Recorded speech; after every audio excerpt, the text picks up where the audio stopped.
హైదరాబాద్ నార్సింగిలో జంట హత్యలు సంచలనం సృష్టించాయి. యువకుడిపై దాడి చేసి దారుణంగా చంపేశారు దుండగులు.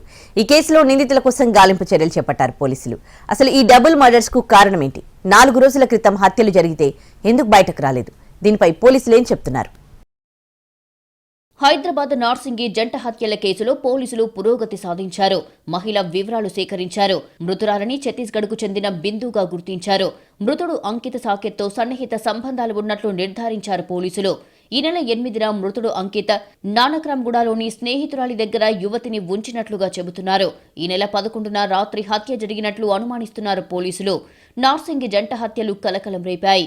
అనంత పద్మనాభస్వామి ఆలయ గుట్టల్లో 2 వ్యక్తుల మృతదేహాలు చూసి స్థానికులు పోలీసులకు సమాచారం ఇచ్చారు.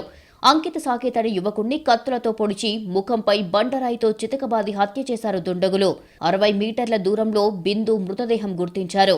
యువతి ముఖంపై బండరాయితో మోది చంపేశారు. జంటను గుర్తుపట్టడానికి వీలు లేకుండా ముఖాలపై బండరాళ్లతో దాడి చేశారు దుండగులు. జంట హత్యల విషయం తెలుసుకున్న నార్సింగి పోలీసులు ఘటనా స్థలానికి చేరుకున్నారు. డాగ్ స్క్వాడ్, క్లూస్ టీం బృందాలు రంగంలోకి దిగాయి. స్పాట్లో భారీగా మద్యం బాటిళ్లు గుర్తించారు. పలు కీలకమైన ఆధారాలను క్లూస్ టీం సేకరించాయి. 2 రోజుల క్రితం హత్య జరిగినట్లు అనుమానిస్తున్నారు. చుట్టుపక్కల ఉన్న సీసీటీవీ ఫుటేజ్ క్షుణ్ణంగా పరిశీలిస్తున్నారు. అయితే యువతి ఒంటిపై బట్టలు లేకపోవడంతో అత్యాచారం జరిగినట్టు అనుమానిస్తున్నారు. ఇద్దరు ఏకాంతంగా ఉన్న సమయంలో వారిపై దాడి చేసినట్లు అనుమానాలు వ్యక్తమవుతున్నాయి. ఇల్లీగల్ ఎఫ్ఐఆర్ వల్లే హత్యలు జరిగాయా, వీళ్లకు తెలిసిన వాళ్లే ఫాలో చేసి అత్యాచారం జరిపి మహిళను హత్య చేశారా అనే కోణంలో దర్యాప్తు చేస్తున్నారు పోలీసులు.